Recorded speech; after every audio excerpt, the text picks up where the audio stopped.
तमाम किस्म की तारीफ़ात, तौसीफ़ात, किब्रियाई, बड़ाई, बुज़ुर्गी, हम्दो सना उस रब्बे ज़ुल जलाल वल इकराम के लिए लायक व सजावार है, जो इस पूरी कायनात का तने तन्हा खालिक है, मालिक है और राज़िक है। बादहू दरूदो सलाम हो बेशुमार उस हस्ती अक़द्दसो मुक़द्दस पर, जो पैदा हुए तो यतीम थे, कुछ सालों के बाद वालिदा ने भी साथ छोड़ दिया। उसके बाद दादा अब्दुल मुत्तलिब भी इस कायनात को छोड़ करके चले गए। हमेशा साथ देने वाली, हौसले को बढ़ाने वाली, ताकत व कुव्वत देने वाली खातून बीवी हजरत खदीजा ने भी साथ छोड़ दिया। उसके बाद वो चचा जो काफिरों के सामने अपने खानदान वालों से लड़ जाया करते थे अपने भतीजे के लिए, वो साथ देने वाले चचा भी छोड़ करके चले गए। दरूदो सलाम हो उस नबी पर जिस नबी को सताने के लिए उसकी 2 बेटियों को तलाक दे दिया गया। दरूदो सलाम हो उस नबी पर जो सजदे की हालत में थे, ऊंट का ओझड़ी पीठ पर ला करके लाद दिया गया सताने के लिए। दरूदो सलाम हो उस नबी पर जिस नबी ने पत्थर खाए, सर फूटा, खून निकला, जूते में जम गया, मगर जबान से एक दुआ निकली। उस नबी पर दरूदो सलाम हो जितने तमाम मुसीबतें और परेशानियां झेल करके और जिन्होंने सताया, परेशान किया, मुश्किलों में डाला, उन लोगों के लिए नबी ने कहा अल्लाहुम्मा हदी कौमी फ़इन्नहुम ला यअलमून। ऐ अल्लाह इनको हिदायत दे, ऐ अल्लाह इनको सलामत रख, इनकी हिफाजत कर। ऐ अल्लाह ये नहीं जानते हैं कि मैं तेरा रसूल हूँ, तेरा पैगंबर हूँ। उनके लिए दुआ कर रहे हैं। उस नबी पर दरूद व सलाम हो। रमज़ानुल मुबारक का महीना चल रहा है और हम खुश नसीब हैं कि इस महीने के अंदर हम दाखिल हुए। हमारी जिंदगी के अंदर ये महीना आया, हम बड़े खुश नसीब हैं। उलमा रमज़ान के ताल्लुक से अलग अलग बातें पेश करते हैं। रमज़ान की फजीलत पर, उसकी अहमियत पर अलग अलग अल्फाज पर बयान होता है, तकरीरें होती हैं। मैं भी आपके सामने कुछ अहम बातों को लेकर के हाजिर हुआ हूँ और दुआ करता हूँ कि बारे इलाहा मुझे हक बात कहने की, कुरान और हदीस के मुताबिक गुफ्तगू करने की तौफीक दे, और सबसे पहले मुझे, उसके बाद तमाम लोगों को अमल की तौफीक दे। आमीन। हम जो रोजा रखते हैं रमज़ानुल मुबारक के महीने के अंदर, जो नेकियां करते हैं, हकीकत में अगर देखा जाए तो ये रमज़ान हमारी जिंदगी को बदलने वाला महीना होता है। जिस तरीके से अगर बाइक खराब हो जाए या कार खराब हो जाए, उसको रिपेयर कराने के लिए, बनवाने के लिए हम दुकान पर जाते हैं और मिस्त्री से, उसका जो कारीगर है, उससे बनवाते हैं। अब बताइए आप कि हमने बाइक को बनवाया, रिपेयर करवाया, कार को बनवाया, रिपेयर करवाया, और बनवाने के बाद अगर वो बाइक ना चले तो किस काम का? रिपेयर कराने के बाद उस बाइक की अहमियत क्या रह जाएगी? इसी तरीके से ये रमज़ान का महीना हमारे रूह को बदलने के लिए, हमारे जिंदगी को बदलने के लिए आता है। मगर अफसोस की बात तो ये है कि ये मुसलमान हैं जिन्हें देख के शर्माए यहूद रमजान का महीना आता है तो नमाजी बन जाते हैं, रमजान का महीना आता है तो मस्जिदों को भर दिया जाता है, मगर रमजान का महीना जाने के बाद मस्जिदों को खाली कर दिया जाता है। ये हमारा मामला है। मतलब ये है कि एक महीना हमने जो नमाजें पढ़ी, हमने जो रोजे रखे, हमने जो इबादत किए, कुरान की तिलावत किए, उसका क्या फायदा भाई कि अगर रमजान के बाद हमारे जिंदगी पर उसका कोई असर ना हो, हमारी जिंदगी बदले नहीं, तब्दील ना हो। इसीलिए इमाम इब्ने रजब रहमतुल्लाह अलैह ने एक सहाबी रसूल का कौल नकल किया। उन्होंने कहा कि सहाबी रसूल हजरत काब इब्ने मालिक रज़ियल्लाहु ताला अन्हु ने फरमाया कि जो आदमी इस नीयत से रोजा रखता है रमजान के महीने में कि वो रमजान के बाद फिर से अपने गुनाहों पर पलट जाएगा, फिर से वही काम करने लग जाएगा, तो ऐसे आदमी के रोजे कबूल नहीं होते। ईमानदारी के साथ अपने दिल पर हाथ रख करके बताइए कितने ऐसे लोग हैं जो ये सोच रखते हैं, कितने ऐसे लोग हैं जो मजबूरी में रखते हैं। अरे भाई रमजान का महीना आ गया, बस रोजा रखना है, नमाजें पढ़नी है, ये उनकी एक मजबूरी होती है। तो आज हम क्या कर रहे हैं? हमारा मुसलमान मुआशरा कहां जा रहा है? हम गौर करें मेरे भाई। इसीलिए अल्लाह रब्बुल आलमीन ने कुरान मजीद के अंदर जिस मुकाम पर रोजे का जिक्र किया, उस मुकाम पर अल्लाह रब्बुल आलमीन ने रोजे का मकसद भी बयान कर दिया। या अय्युहल्लज़ीना आमनू कुतिबा अलैकुमुस्सियाम कमा कुतिबा अलल्लज़ीना मिन क़ब्लिकुम लअल्लकुम तत्तक़ून। ऐ ईमान के दावेदारों, ऐ नबी के मानने वालों, ऐ कुरान के मानने वालों, तुम पर रोजे फर्ज किए गए हैं जिस तरीके से तुमसे पहले लोगों पर फर्ज किए गए थे। और रोजों का मकसद अल्लाह बयान कर रहा है, ऐ ईमान वालों, तुम पर रोजे इसलिए फर्ज किए गए हैं ताकि तुम मुत्तकी बन जाओ, परहेजगार बन जाओ, ताकि तुम्हारे अंदर तकवा पैदा हो जाए। नबी खुतबा देते हैं और अपने हर खुतबे में कुरान की 3 आयतें जरूर तिलावत करते थे। उन 3 आयतों का पहला जुमला यही था, इत्तकुल्लाह इत्तकुल्लाह, ऐ लोगो अल्लाह से डरो, ऐ लोगो तकवा इख्तियार करो।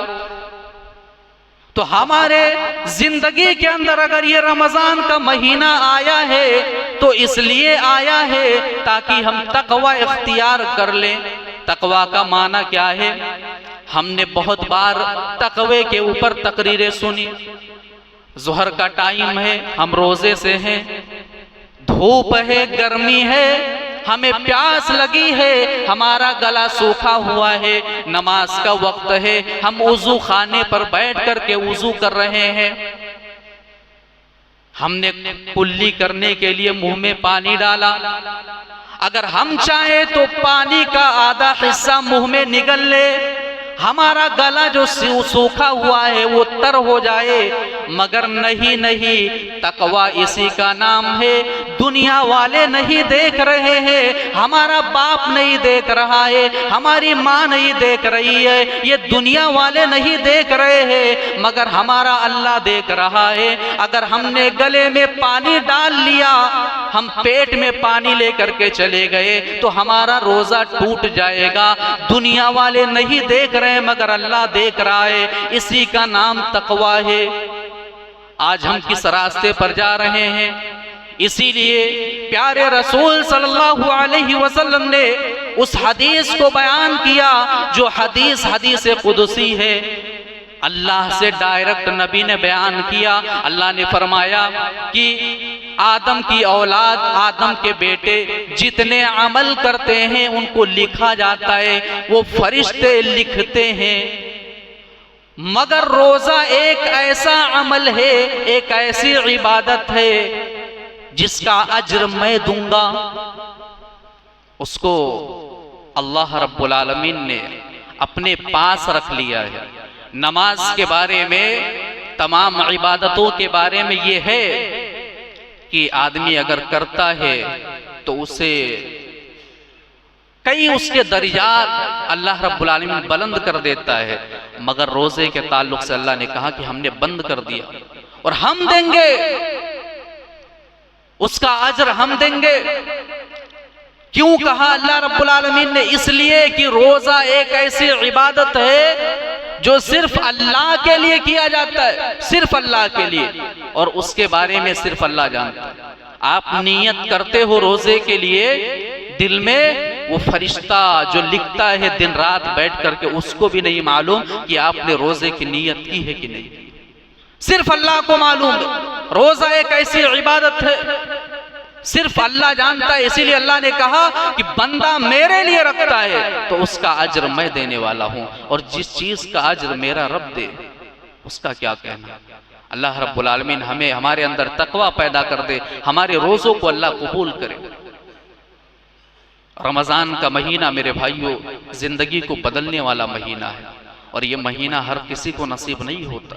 नेकियां कर लो, रोजे रख लो, नमाजें पढ़ लो, सदका व खैरात कर लो, तमाम जितनी नेकियां हैं सारी की सारी नेकियां कर लो, और ये समझो कि ये आखिरी रमजान है। प्यारे रसूल के पास एक सहाबी आए, सवाल किया, नसीहत कर दो। नबी ने फरमाया, जाओ जब तुम नमाज पढ़ना तो ये सोच करके पढ़ना कि ये मेरी आखिरी नमाज। हम ये सोच करके रमजान को गुजारे कि हमारी जिंदगी का आखिरी रमजान है। अगर ये सोच करके गुजारते हैं तो हमारे अंदर वो चीज पैदा होगी जो रमजान का मकसद होता है। हमारे समाज और माशरे के अंदर कुछ ऐसे लोग भी हैं जो रमजान के महीने में खाली टाइम पास करते हैं, उनका कुछ भी रोल नहीं होता है। नेकियों के मामले में हो, चाहे रोजे के मामले में हो, किसी भी मामले में। मेरे भाइयों, कभी अपने ईमान को टटोलो, देखो हमारा ईमान कैसा है, हमारा ईमान कैसा है, हम किस तरीके वाले अमल कर रहे हैं। अरे नबी सल्लल्लाहु अलैहि वसल्लम और आपके सहाबा तो पूरी रात नमाज पढ़ते थे, पूरी रात क़ियाम करते थे, खड़े रहते थे अल्लाह की बारगाह में।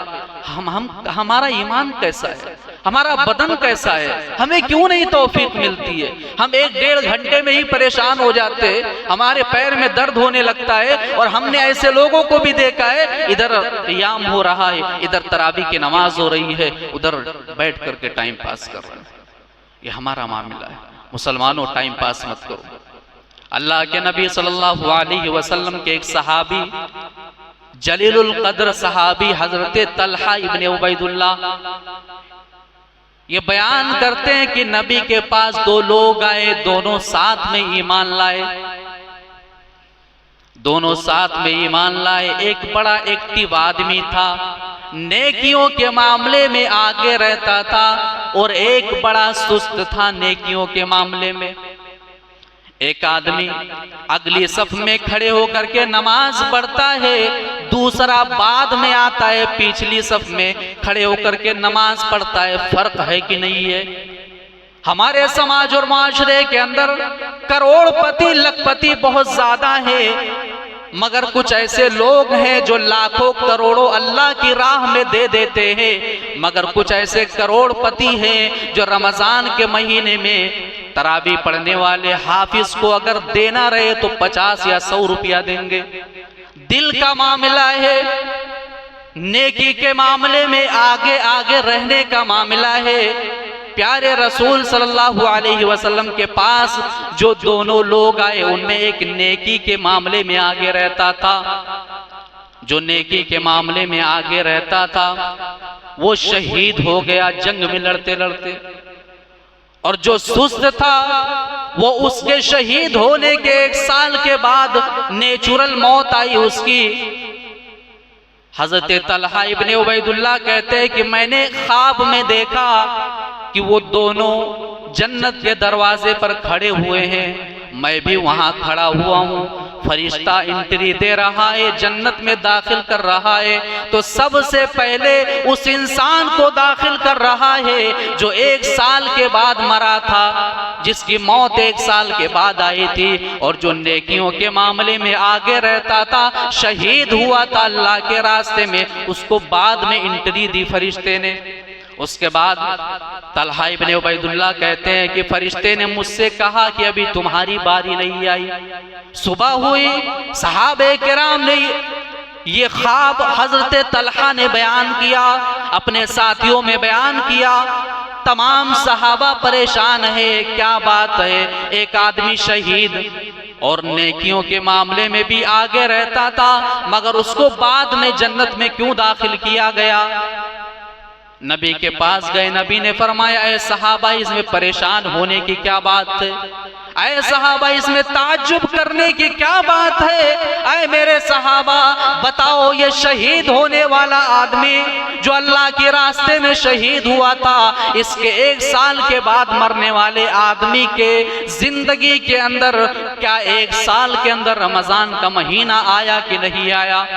बताओ, उसने रोजे रखे होंगे, क्या उसने रोजे नहीं रखे, क्या उसने नमाजें नहीं पढ़ी, 1 साल क्या वो उससे ज्यादा जिंदा नहीं रहा और उसकी जिंदगी के अंदर रमजान का महीना आया। ऐ मेरे सहाबा, इसके और उसके दरमियान, शहीद होने वाले और 1 साल बाद मरने वाले के दरमियान जो फजीलत है, वो जमीन व आसमान से भी ज्यादा चौड़ा, जमीन व आसमान से भी ज्यादा इनका मकाम।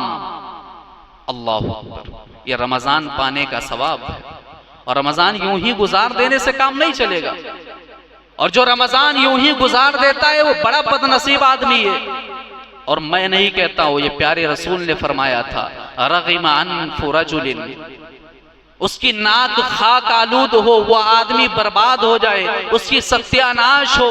ये नबी का जुमला था, जिसके सामने मेरा नाम लिया जाए और वो दरूद ना पड़े, वो आदमी बर्बाद हो जाए, जिसकी जिंदगी के अंदर रमजान का महीना आए और वो अपने आप को जन्नत का मुस्तहिक ना बना ले, अपने गुनाहों की माफी ना करवा ले, अपने आप को अपने गुनाहों को अल्लाह के दरबार में जाकर के माफ ना करवा ले, ऐसा आदमी बड़ा बदनसीब है। ये नबी का जुमला था, और नबी ने तीसरी बार कहा था, रग़िमा अनफ़ु रजुलिन, ऐसा आदमी बर्बाद हो जाए जो बुढ़ापे के आलम में अपने वालिदैन को पाए और उनकी खिदमत करके अपने आप को जन्नत का मुस्तहिक ना बना ले। ये नबी का जुमला था मेरे भाई। आज हम देखें, गौर करें, रमजान के इस महीने में, मुकद्दस महीने में हम दाखिल हुए हैं। कितने ऐसे लोग थे जो हमारे साथ रहते थे, आज वो नहीं है। रमजान के आने से पहले वो इस कायनात को छोड़ करके चले गए। हम खुशनसीब हैं। और सोचो मेरे भाइयों, आज मैं एक बात ये भी कह देना चाहता हूं, एक ऐसा वक्त था जब हमारे साथ कुछ ऐसे लोग रहते थे, हमारे अपने थे, हमारे रिश्तेदार थे, हमारे मोहल्ले के थे, हमारे साथ इफ्तार करते थे, हमारे साथ सहरी करते थे, हमारे साथ बैठ करके कुरान की तिलावत करते थे, नमाजें पढ़ा करते थे, हमारे बगल में खड़े होकर के। मगर आज वो इस दुनिया के अंदर नहीं है। बताओ, उनके नाम से कितना सदका करते हो, उनके नाम से अल्लाह के राह में कितना देते हो। आज 2 साल हो गया, 4 साल हो गए, 5 साल हो गए, उन्होंने दुनिया छोड़ दी, और ये दुनिया वाले जो कल तक उनके वफादार थे उनको भुला दिया। बताओ, कल हम नहीं रहेंगे, क्या हमें भुला नहीं दिया जाएगा? कल हमारी जिंदगी भी खत्म हो जाएगी, हम भी नहीं रहेंगे, हमको भी मौत आ जाएगी। ये जो आज हमसे वफादारी का दावा करते हैं, 1 महीना ज्यादा से ज्यादा हमारे लिए आंसू बहाएंगे, उसके बाद ये सारी वफादारियां खत्म हो जाएंगी।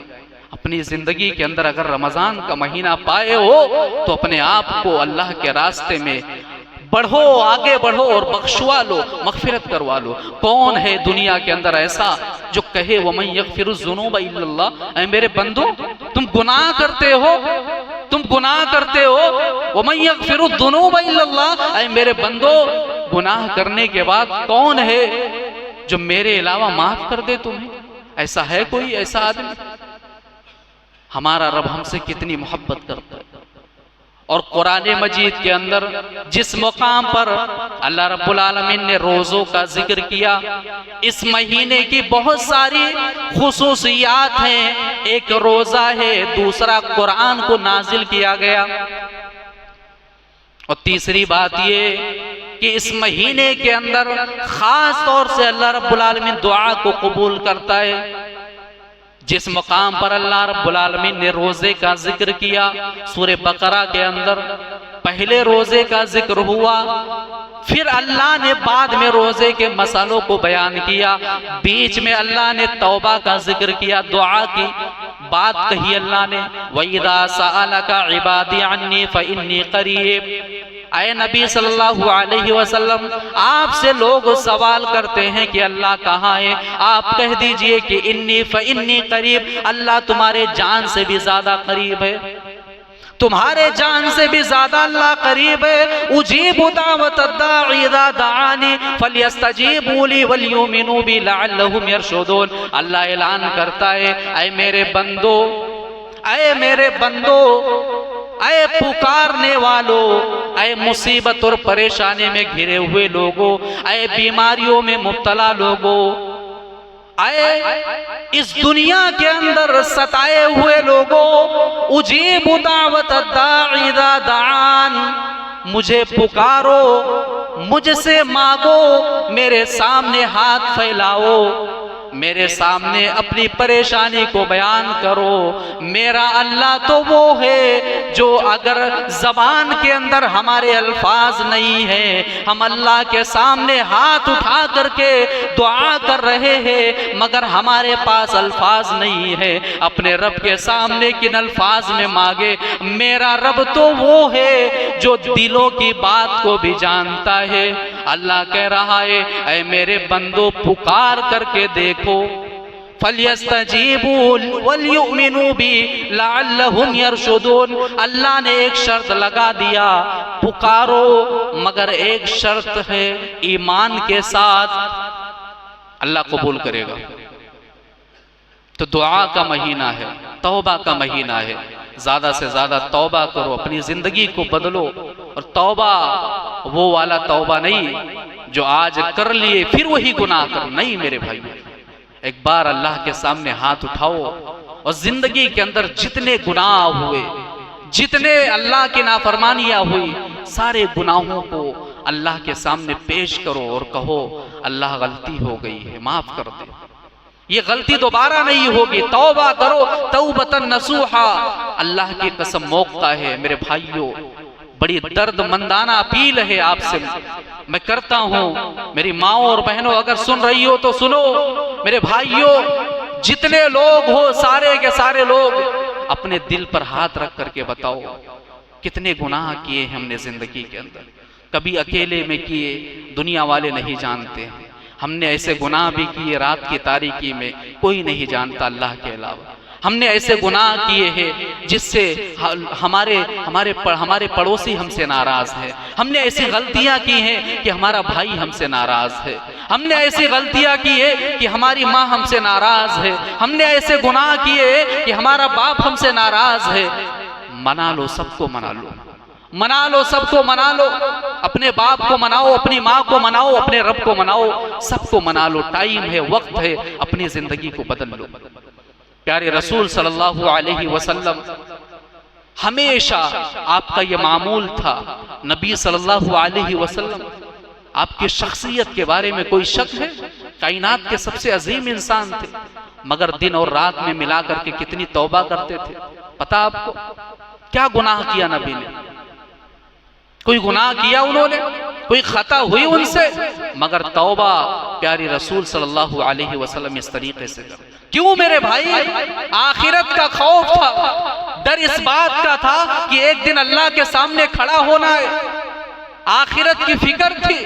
अरे हम तो इस तरीके से दुनिया गुजार रहे हैं, रमजान का महीना चल रहा है, हम इस तरीके से गुजार रहे हैं, हमें अफसोस नहीं होता? हमारे पास सारी नेमतें हैं, इन नेमतों को देख करके, ये दुनिया की रंगीनियां देख करके हम आखिरत को भूल चुके हैं। आखिरत की फिक्र क्या है? प्यारे रसूल से पूछो।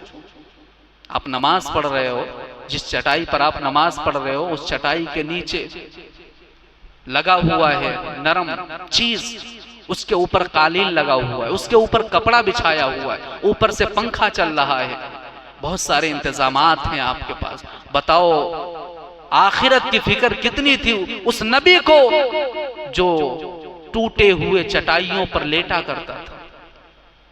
कितनी आखिरत की फिक्र थी उस नबी को जो जवानी के आलम में बूढ़ा, ऐसा लगता था कि बूढ़े हो गए। कितनी फिक्र रही होगी आपके सहाबा को। हजरत अबू बकर से पूछो आखिरत की फिक्र क्या होती है, हजरत उमर फारूक से पूछो आखिरत की फिक्र क्या होती है। तो मेरी बातों का खुलासा ये है कि मेरे भाइयों, रमजान इस तरीके से गुजारो कि यह हमारा आखिरी रमजान है और अपनी जिंदगी को बदल लो, अपनी जिंदगी को बदल लो। और एक बात और, रमजान की खुसूसियात में से एक खास बात यह है कि इस महीने के अंदर कुरान नाजिल किया गया, इस महीने के अंदर कुरान नाजिल किया गया। और ये कुरान का महीना है, ज्यादा से ज्यादा कुरान की तिलावत करो। सोने में और इधर उधर टाइम पास करने में अपने वक्त को मत बिताओ। आप रोजे से हो, अगर लोगों से मिलोगे, समाज और माशरे में बैठोगे, तो हो सकता है आपके जबान से ऐसी बातें निकल जाए जिससे अल्लाह नाराज हो जाए, आपके रोजे पर असर हो जाए। तो मेरे भाइयों, खुदारा अल्लाह के दरबार में बैठो, कुरान की तिलावत करो, लोगों से ज्यादा मत मिलो। ये आपसे गुजारिश है। सौम का मतलब क्या है, रोजे का मतलब क्या है, हम रोजे का मतलब क्या समझते? सौम का मतलब ये है अरबी लुगत में, उसका माना ये है रुक जाना, रुक जाना, ये सौम का मतलब है। कुरान मजीद के अंदर अल्लाह रब्बुल आलमीन ने जहां पर सौम का लफ्ज इस्तेमाल किया रोजे का, वहां पर अल्लाह रब्बुल आलमीन ने सौम का जो लफ्ज इस्तेमाल किया उसका माना क्या है? रुक जाना। किस चीज से रुक जाना? अपनी ख्वाहिशात से और वो तमाम चीजें जो हमारी जिंदगी के अंदर हम करते हैं। मिसाल के तौर पर कुछ ऐसी चीजें हैं, कुछ ऐसे ख्वाहिशात हैं हमारी जिंदगी के अंदर जो इंसान से बर्दाश्त नहीं होता। खाना पीना छोड़ दो, उन तमाम चीजों से रुक जाने का नाम क्या है? रोजा है, सौम है। तो खाने पीने को छोड़ देना ये तो है, मगर इसके अलावा गुनाहों से बचना, अपने आप को, अपने हाथ को, अपने जबान को, अपने बदन को, तमाम आज़ा को गुनाहों से रोकना, अपने ख्वाहिशात पर कंट्रोल करना, इसका नाम रोजा है। और रोजे के इस मकसद को पूरा करो मेरे भाई, इस मकसद को पूरा करो। तरावी की नमाज पढ़ो, क़ियामुल लैल। और बाज लोगों को हमने देखा है, एक गलत फहमी ये भी है कि रमजान के महीने में तरावी की नमाज पढ़ लेने के बाद भी उनके अंदर ये ज़हनियत है कि अभी तहज्जुद की नमाज पढ़ना बाकी है। हालांकि ये क़ियामुल लैल हो, तहज्जुद की नमाज हो, तरावी की नमाज हो, ये नाम अलग अलग है, नमाज एक ही है। जो आम दिनों में हम तहज्जुद की नमाज पढ़ते हैं वो रमजान के महीने में तरावी की शक्ल में हम पढ़ते हैं। लेकिन हमारे यहाँ बाज लोग ये गलत फहमी पाले हुए हैं कि तरावी की नमाज पढ़ने के बाद भी तहज्जुद की नमाज पढ़ते हैं। इस गलत फहमी को दूर करो आप। अल्लाह रब्बुल आलमीन हम तमाम लोगों को अमल की तौफीक दे। और आपसे गुजारिश है, आपके सामने रखना चाहता हूँ और ख़ास तौर से रखना चाहता हूँ मैं, क्योंकि रमज़ान के महीने में आदमी नेकी करता है, अगर सवाब का काम करता है, तो जिस तरीके से अल्लाह रब्बुल आलमीन ने तमाम फजीलतों को रखा है, उस तरीके से ये भी याद रखो कि नेकी करने पर अल्लाह रब्बुल आलमीन दोगुना अजर देता है, दोगुना अजर। इसीलिए कहा जाता है कि रमजान के महीने में ज्यादा से ज्यादा सदका व खैरात भी करो, क्योंकि अल्लाह रब्बुल आलमीन आम दिनों में सदका व खैरात के बिलमुकाबिल रमजान के महीने में दोगुना अजर देता है।